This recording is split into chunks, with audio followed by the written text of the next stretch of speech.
A baby of the computer age. By typing any 4 keys, the horse appears.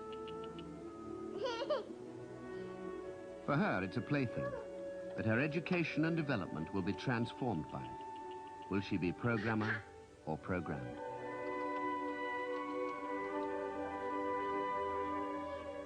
When she sets off for school, the world in which she will learn will be invaded by the computer. The traditional classroom faces a serious challenge.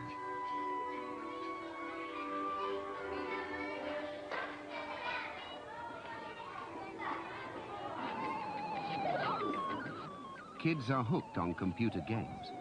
That fascination may be the spark which sets the development of the human mind on a new course. This is the story of one man's views of what that course could be.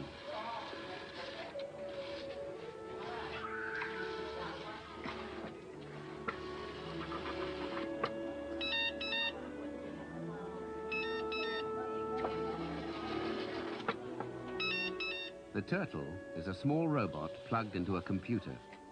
Here in Boston, Massachusetts, an area of the kindergarten has been transformed into a wood.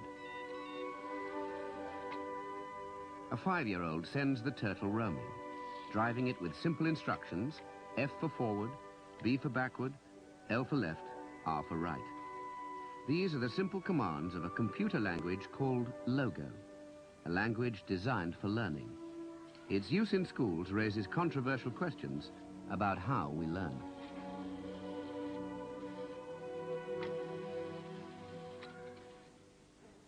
In a London school, 7-year-olds use similar instructions to drive an imaginary turtle on a journey round the planets. FD for forward, RT for right turn. By combining forward and turns, they can send it anywhere they like.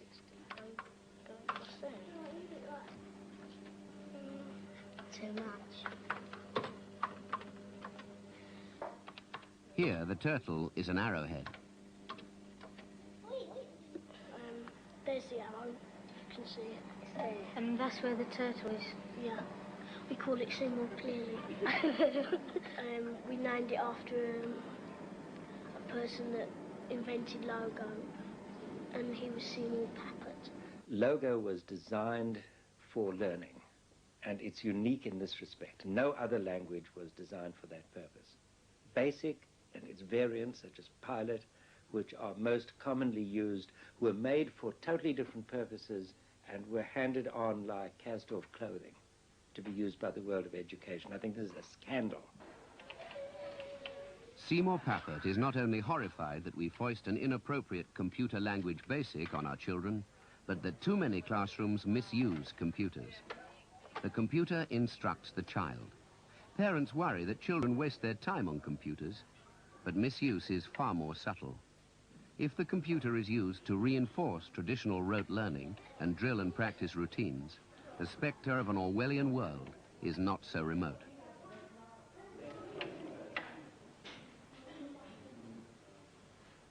A new powerful technology being used as a substitute for chalk and talk is more alienating, and it inhibits change. The typewriter keyboard has a lesson for anyone interested in change. The QWERTY arrangement, Q-W-E-R-T-Y, comes from the way early typewriters were always jamming. Someone thought of preventing this by separating the most frequently typed letters.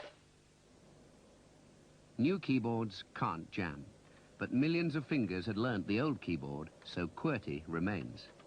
We have new technologies for learning, but will the layout of schooling resist them? The computer offers us a chance to reorganize the way we learn. Instead of being given knowledge by a hierarchy of experts, we can get it for ourselves, building it from scratch with the computer as our workbench. But you need a powerful computer and a high-level language like Logo, which uses large amounts of memory and does a lot of work for you.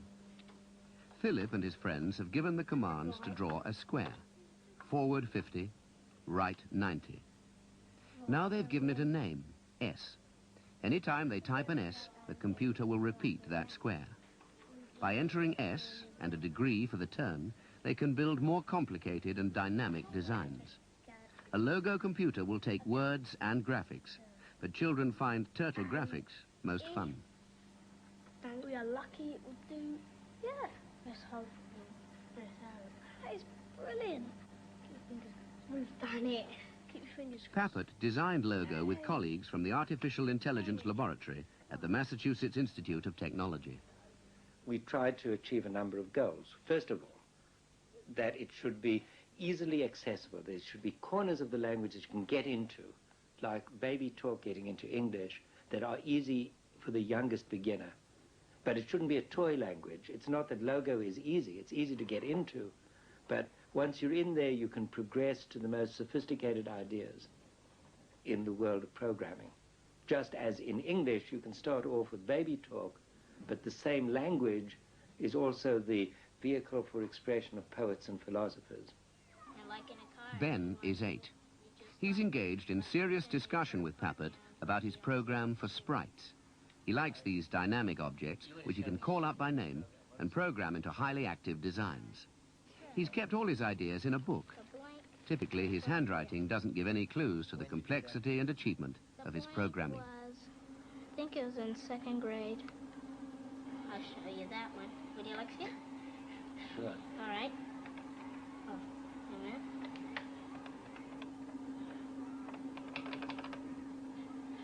Like, bursts out onto the screen and then goes back in. We call that a home. A home? Yes, that means, like, that's the middle of the screen, like, is its home, and it tells it, like, to come home. No higher than 127. What number?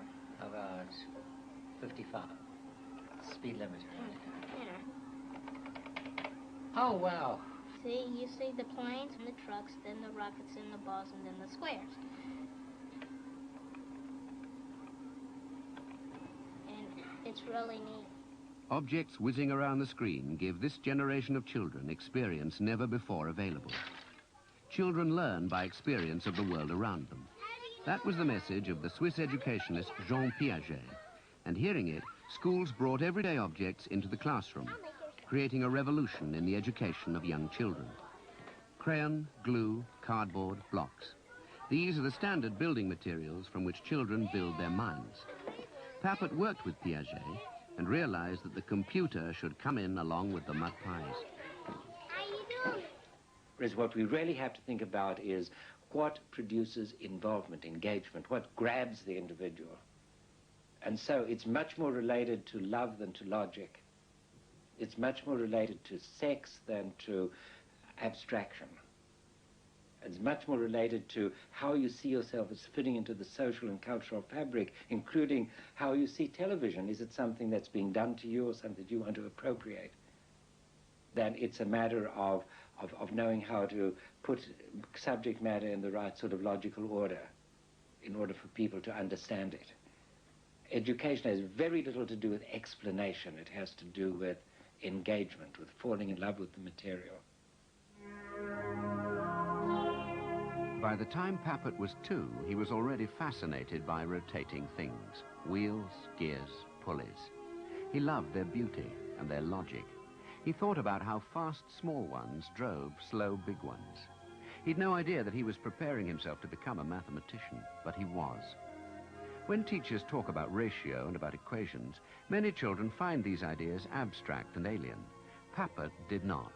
His world of rotations made them concrete, friendly.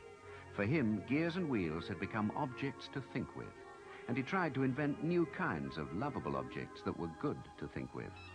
His most successful so far are the turtles.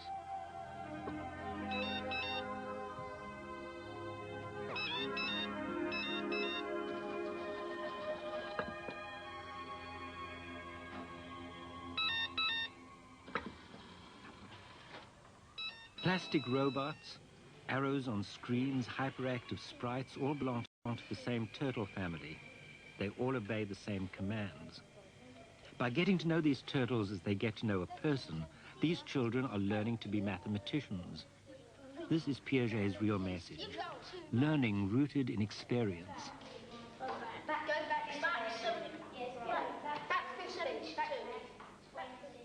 Forward 60, right turn, forward 60 again. The turtle is giving the children a feeling for the properties of an angle. They experience an abstract concept. Yeah. No. No. The body-centered commands of Logo are closely related to the natural way we move. Children from Old Oak Primary, London, live close by Wormwood Scrubs. Their teacher takes them out onto the big space where they can walk out shapes.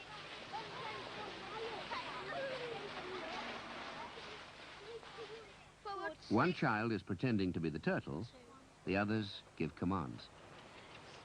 No, left, turn left. Left a bit. Yeah. Forward, 6, 5.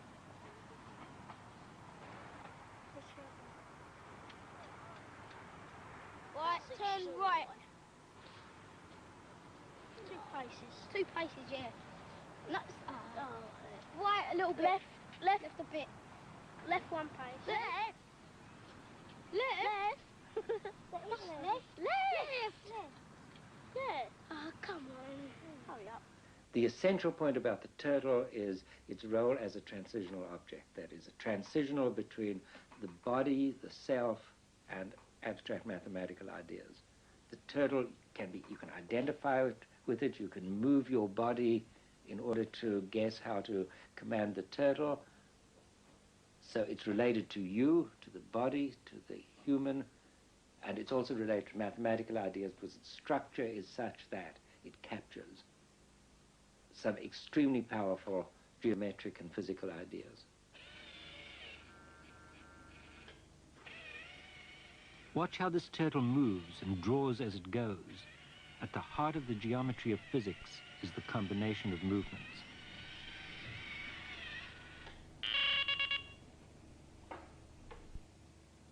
The turtle has a retractable pen in the middle. When the wheels turn in opposite directions, the turtle rotates around the pen. When they turn in the same direction, it moves forwards and draws a line straight as an arrow.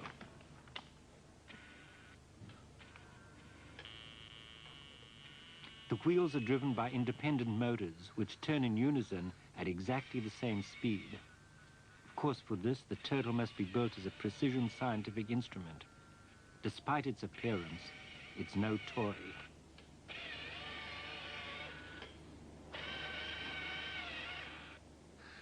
The maths room at Crabtree Primary was the first classroom in England to have a turtle. It encourages talk about maths. We all accept that we learn French easily in France, so why not maths in Mathsland? Learning is so much more difficult from a textbook. Pappard asks why half the population are maths phobics, afraid of numbers, woolly-headed about abstract concepts. Today, the girls are programming the turtle to draw dice. They've got the outline. Now they're experimenting with shapes. They're trying to decide what would be the best shape for the spots. Why? I don't know. It's not going to be a hexagon. It should be more sharp. Well, carry on. Yeah. Left, 30. Sorry. Space. And.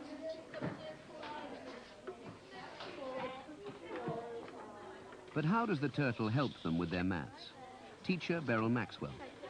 The great thing is it does provide a mathematical environment for the children.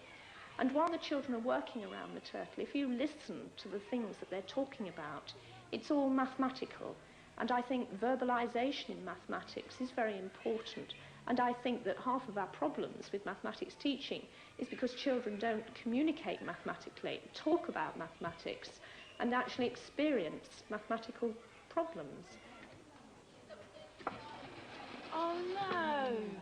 What were you intending to do then? Determined to get a hexagon. Oh, you want a hexagon? Yes. Why do you want a hexagon? Because we want a hexagon from the dice. We just want to see how we can get a hexagon. Then we're going to choose the best of these 3 shapes to put on our dice. Oh, I see. Now, what shapes have you got? An octagon, a dodecagon. now a hexagon. But if this doesn't work, we'll probably use that one, depending on what this one turns out as. But what we're going to do is forward 4 and left 60. I want to try it. Why do you want to try 60? Bigger the angle, the less sides you have. So now you're going back. Yeah, we're going to try 60. Right. So what instruction do you think you need to put into the turtle? We need pen. The teacher's role is really to stand back and assess when to interfere. I think that using the floor turtle has personally made me think very carefully about the questions I ask children, how I ask the questions, and when to ask the question. So we'll go for like Yeah, you may as well. Yeah.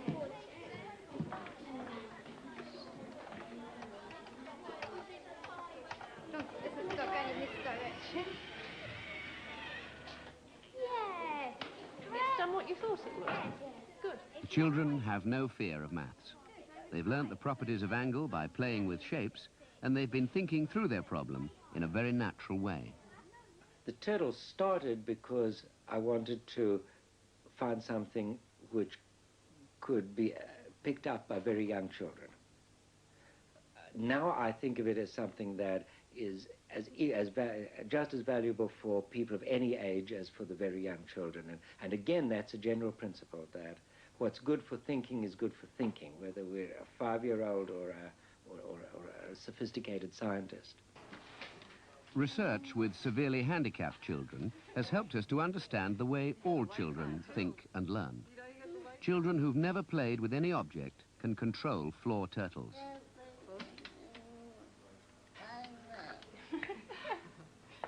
All right. Cotting School, Boston, welcomed a team of researchers from MIT to find out what concepts these children had built up without the experiences of building, pouring, sifting. Their strategy is explained by researcher Susan Jo Russell. Because they're not mobile, they can't move themselves, they're dependent on adults or older children to move them around, is that they can't explore space. And so understanding how things fit together in the world and what behind means and what happens when something goes behind something else is something that they haven't had a lot of experience with. Here, they've got a little world in which they can control how something moves around in space. I think we have a key stuck here. Send it right into Andy? Or are you going to go Alex back? and Mickey, who are the two boys who are both non-vocal and have very impaired hand use, we see several things going on with them. One is that this provides an activity around which shared communication takes place, and that's extremely important for them.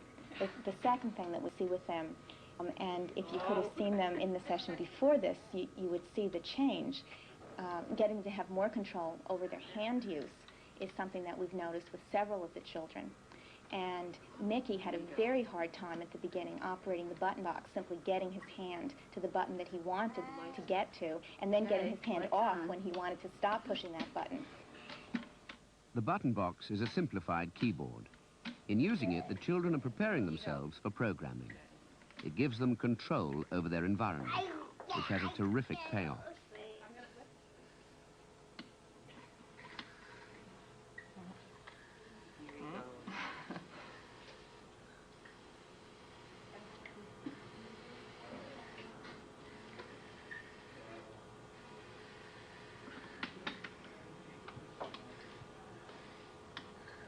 Now what?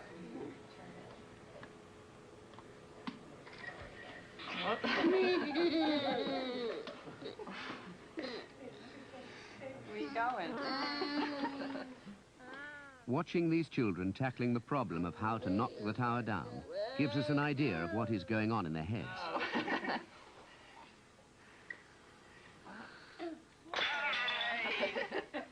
For children like these have very little opportunity to express themselves or to share a new engaging activity. The computer environment releases trapped intelligence. It gives these children a way of not keeping everything in their heads, making their thoughts available for scrutiny and giving them a scratch pad. Sharing experience is tremendously important for developing social skills and language. Researchers have found that autistic children and children with very poor language begin to communicate their thoughts around a computer. Mario in particular has begun to spin a lot of language around what he does on the screen, even when it doesn't look very interesting to us. He has been developing stories, picking up words that we've interjected, and it gives him a medium that he's interested in that allows him to develop more language. His work has developed rapidly from a few scratchy designs using simple commands. This is an example of Mario's very earliest work. He called this one, I think it was, a square, and this one a fish, and this one a circle. There wasn't much planning involved here, and we weren't really sure that he had anything in mind when he was doing them.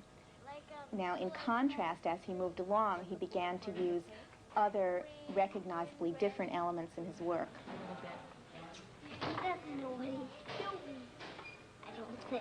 This was a set of stairs that he had a great deal of difficulty making. He couldn't get the turtle to turn in the right direction. And shortly after that, he made a picture with more of a plan in mind. And this is his house. And here,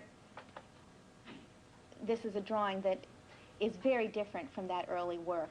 It shows symmetry, it shows sides of things with the same measure. He had to move from here into here to get the door in the right place, and then the doorknob, which is that little line right there. And he's using much more of the screen, and this took maybe 40 or 50 commands to complete. So that was a process that took a great deal more concentration than what he had been doing before this. Older severely handicapped pupils were so intrigued by the computers that they found their own ways of manipulating the keyboard. The screen is a sketch pad where they can experiment with symmetry and perspective. I'm going to be taking a right turn, 45.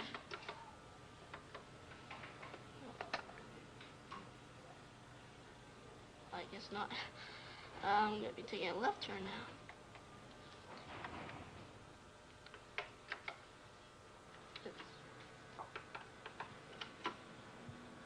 Maybe 20. Well, I have a doghouse on one side. I have trees on both sides.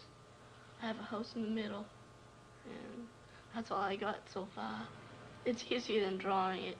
That's what I like about it. MIT project leader Sylvia Weir explains the prime importance of computers for learning. The individual concerned is absolutely in control, and that makes a very important difference to the amount of learning that takes place.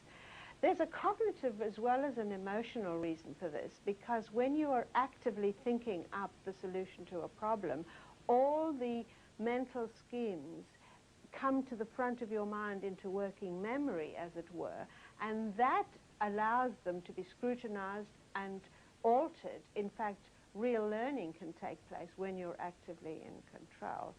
For the physically handicapped student, this becomes even more important because of the dependent, passive kind of life that such a motorically restricted person has led.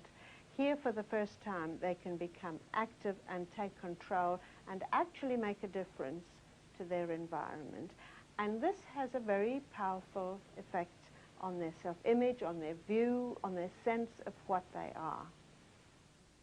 The spirit of Logo is to produce a language that encourages an attitude of taking it and changing it, shaping it to yourself. That is true of the individual, it's also true of cultures. And this is where I see a hope for a different kind of relationship between cultures. For Papert, knowledge is like a commodity which can be exchanged in a marketplace. Science is often pre-packaged for export, like goods in a supermarket, without the trading and negotiation of the West African market.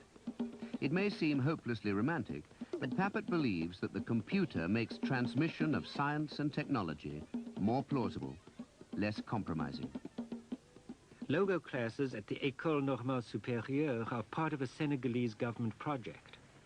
But does it make sense for an African country to experiment with giving children computers? I believe that computers can succeed here where all other media have failed miserably. They offer a way out of the vicious circle of scientific weakness in a culture breeding scientific weakness in the next generation. I've watched these children become involved with computers with the same ease and the same difficulties as in London or New York or Paris. J'appelle Gaz parce que j'avais hésité ça, et puis ça répond, et puis je fais These students are using French logo, but their drawing reflects the Senegalese countryside around them.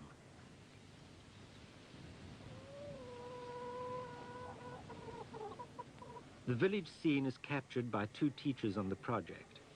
They've used logo to make a micro-world in which a national language, Wolof, is used to communicate with the computer.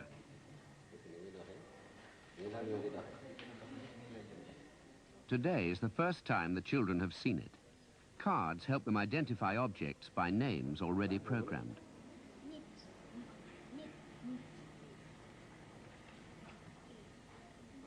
Knit is the Wolof word for man, and typing it produces a man on the screen. Other commands in Wolof make the man walk.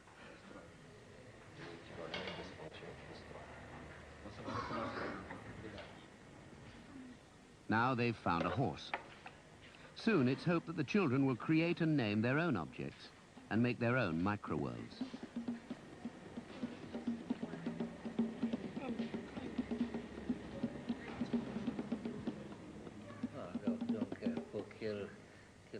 Creating micro-worlds and using your natural language is one way of making logo your own. So when the Senegalese take it over, the language will have a different structure from English or French.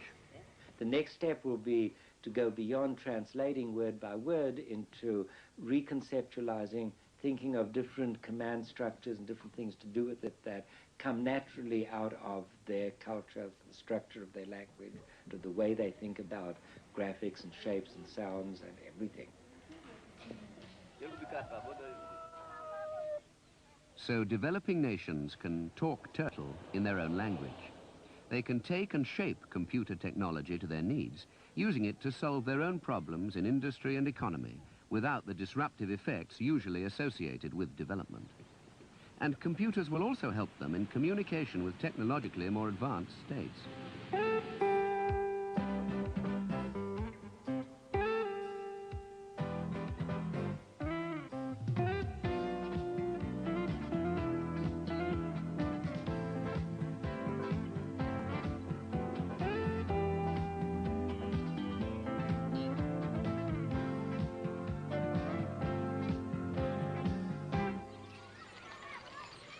The motto of the Lamplighter School, Dallas, is "A child is not a vessel to be filled, but a lamp to be lighted." These youngsters attend a school which has the highest concentration of computers anywhere. A richly endowed private school of 300 pupils, it has at least one computer for every 5 children. The high density of computers allows children to create their own computer culture. They experiment freely. On one great occasion, there was even a conspiracy among first graders. It led to cracking the code of knowledge teachers had decided was beyond their stage of development. Discoveries are made and spread through a grapevine. Everyone gets to know which kids know neat tricks. Jack is using numbers to call up sprites, objects in the logo micro-world. But what's going on now? What's the 7? It's telling Sprite 7 to carry the ghost. Carry 7 ghost. We got set colors. Told 7 set color 6, which changes him to red. Then set color 4, which changes him blue. And then to tell 2 to carry 6, which is the Pac-Man, before it carries 4, which is the thing that makes him look like he's gobbling. And then he's set colors 10, which changes into the yellow. Jack is a virtuoso of improvisation at the computer. He creates his programs on the fly without planning moves in advance. On the other hand, this little girl, Betsy, has a classic programming style, beautifully structured. It could have been written by the textbook.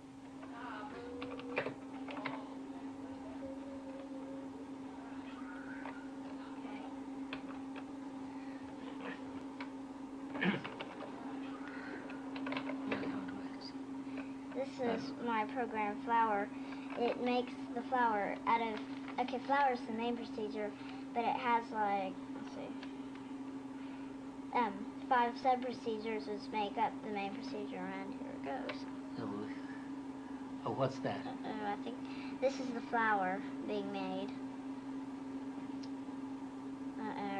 Something was supposed to happen. What? It was supposed to make grass.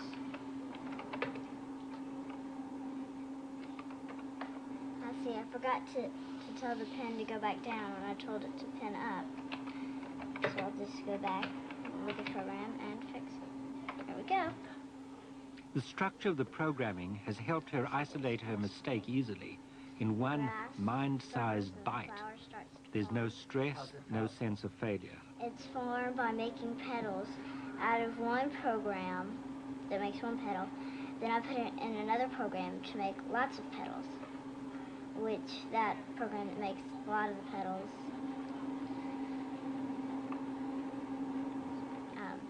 goes into the program, and there's a stem and sky. That's about what it's doing. Texan children live in a computer-rich environment. Not only do they have ready access to computers at school, they have them at home as well. They even use the journey to and from school to pass ideas for new programs around. Each child operates the computer in their own way, to suit their own personalities, in their own style of thinking and learning. But even here, Betsy's carefully structured approach receives more approval than Jack's trial and error tactics. Schools and teachers may speak the rhetoric of child-centered learning, but the reality is often more controlled, more structured.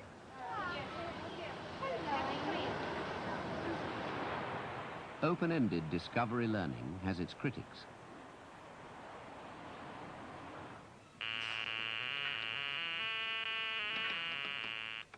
It is in Edinburgh that one of the most thorough, thoughtful criticisms of Pappett's approach has been developed. 10 years' research has gone into implementing Logo and the Turtle for use in ordinary classrooms, for schools with an existing curriculum, exam system, and timetable. The principles which drive the Scots Turtle are formulated from views about children's learning which are fundamentally opposed to those of Pappett, Piaget, and the trial and error approach. Professor Jim Howe. If someone is a novice in an area, then you have to organize the knowledge in that area. Otherwise, the child will just become swamped, that you have to actually point out what the best directions are, to move at any time. We actually develop structured materials for the particular area in which we're interested. So if we're trying to teach fundamental concepts in geometry, for example, then we would produce worksheets which would actually provide the child with example programs which he could run and which he could experiment with. In many UK schools, Logo is being modified to fit a more structured, less exploratory approach. But does that take the heart out of it? Beryl Maxwell. I think that children given the opportunity to actually choose the direction in which they will go is very exciting. So much in the educational world is teacher-directed. We structure their learning because we think that they need to cover certain aspects before they can take the next step.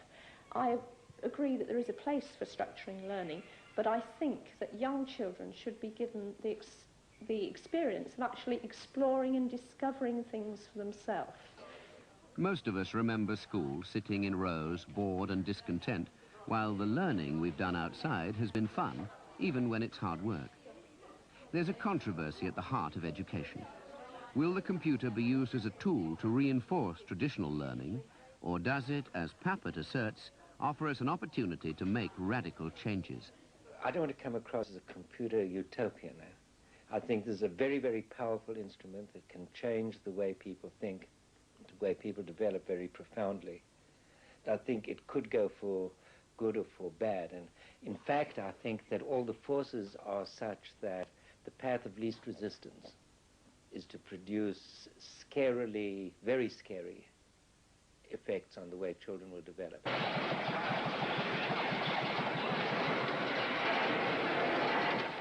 There's something obsessional about children and adults' involvement in video games. There's a force here which can take you outside normal patterns of development.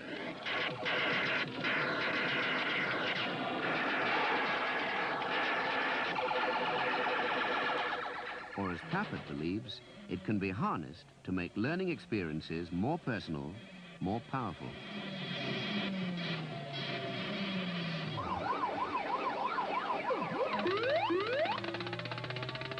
The plain fact is that computers cannot stand in isolation from a world outside where commercial interest is devoted to enticing young and old.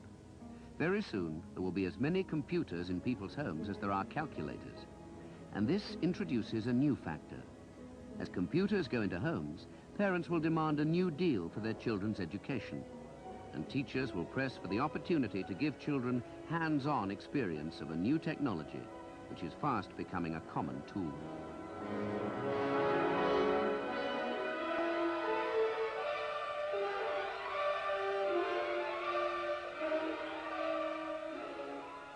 Here in Luton, one teacher has, with full approval of the authorities, taken a group of children home with her at lunchtimes.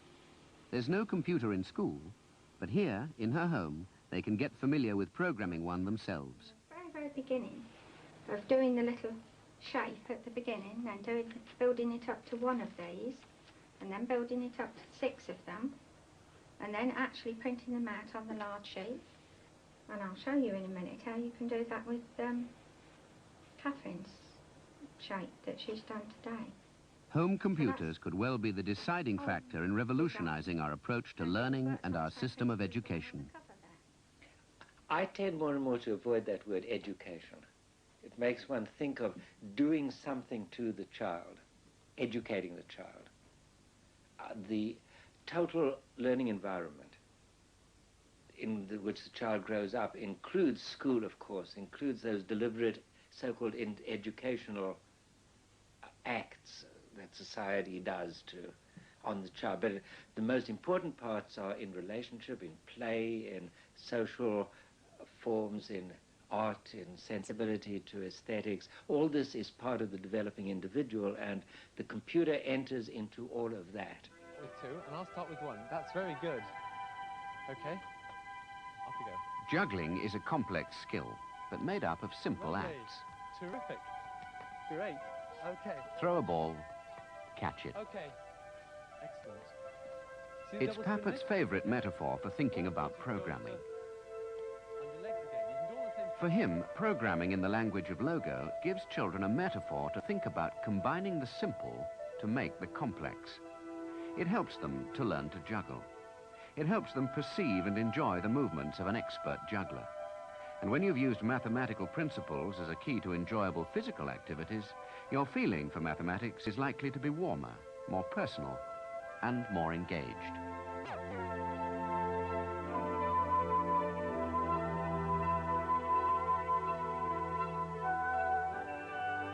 Even at an early stage, Mandy and Michelle have used the thinking process they've learnt through programming to work out the choreography of their dance.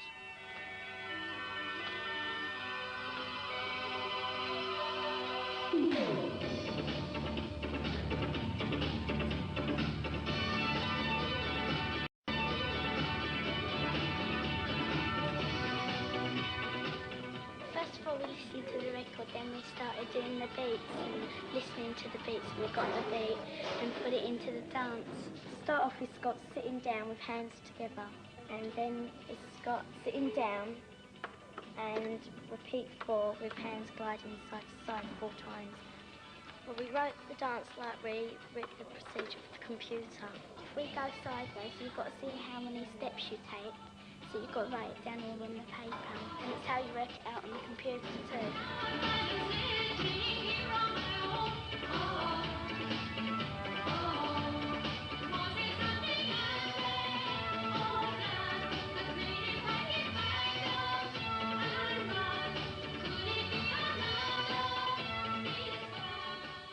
I dream of helping more children experience mathematics as I do, with all the intimacy of dancing. Little by little, we're learning how the computer can make bridges between the mathematical and the sensual, the abstract and the intimate. Is the turtle and its computer a real hope for the future? Will a generation of kids grow up with new ways of thinking? will the social experience of programming with all its sense of achievement introduce a new model for education. An education system without schools as we know them, where the institutions of learning are lively, rhythmic places where novices and experts, jugglers and mathematicians, clowns and physicists get together. They're experimenting with the School of the Future in New York.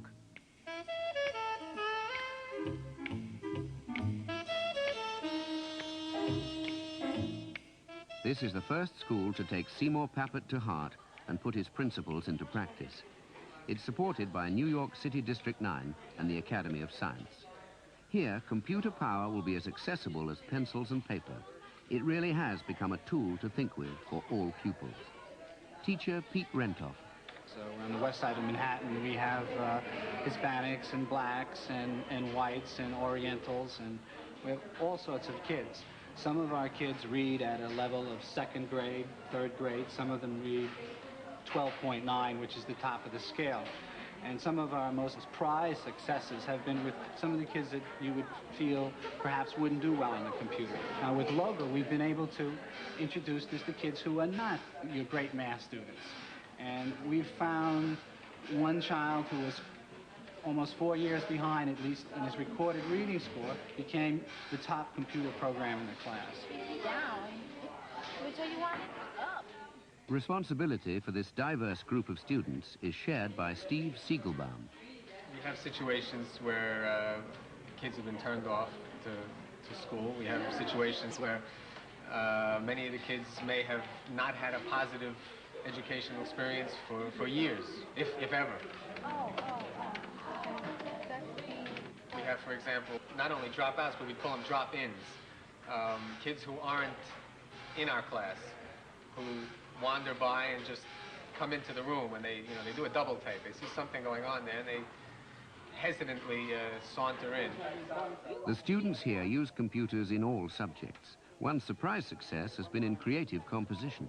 Well, this is supposed to be a city scene where a driver just rides along the road and then he sees a bomb on the street. The next thing you know, it blows up and it just disappears, and then it draws two buildings, the two buildings that were regular buildings.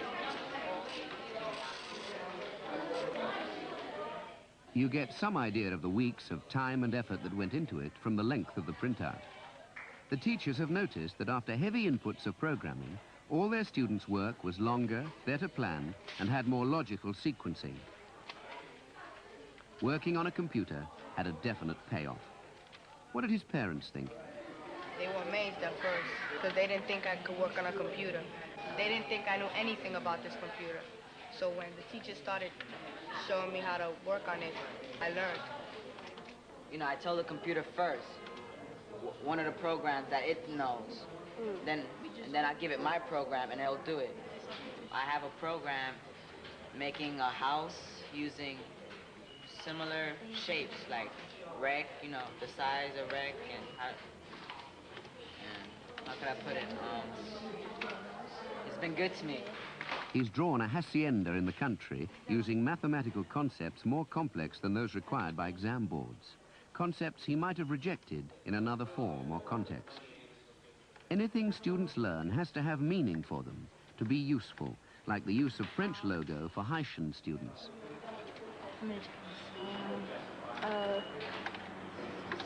Gauche.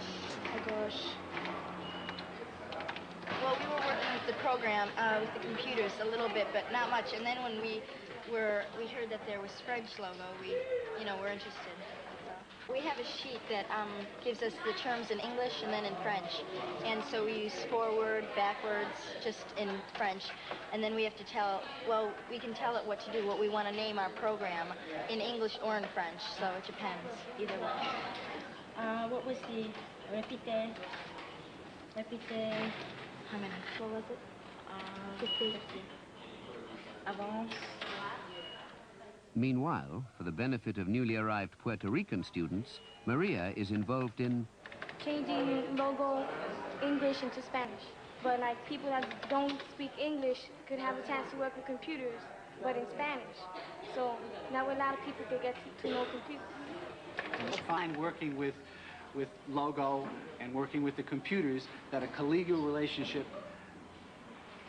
develops. We work on a project together. Each kid's project is serious. I may be working on a project. We consult with each other. Kids consult with each other. Kids help other kids. Kids help adults. Kids can come up with information and ideas in all areas of their learning, in all subjects, and make a contribution. And this is what an ideal society is, with everyone making a contribution. Well, yeah, I need a little bit of help. Okay, well, because I want the screen to be white, not black. And the great thing about the computer is that it can bring together in one experience the aesthetic, the personal, the bodily, the analytic, the mathematical, the abstract. All these things happen in one combined, integrated experience. The child making stuff on that screen is following an aesthetic, is doing something socially and culturally meaningful and personally involved, as well as mathematically rich. These are not separated. It's not as if the computer now does one thing and now does the other.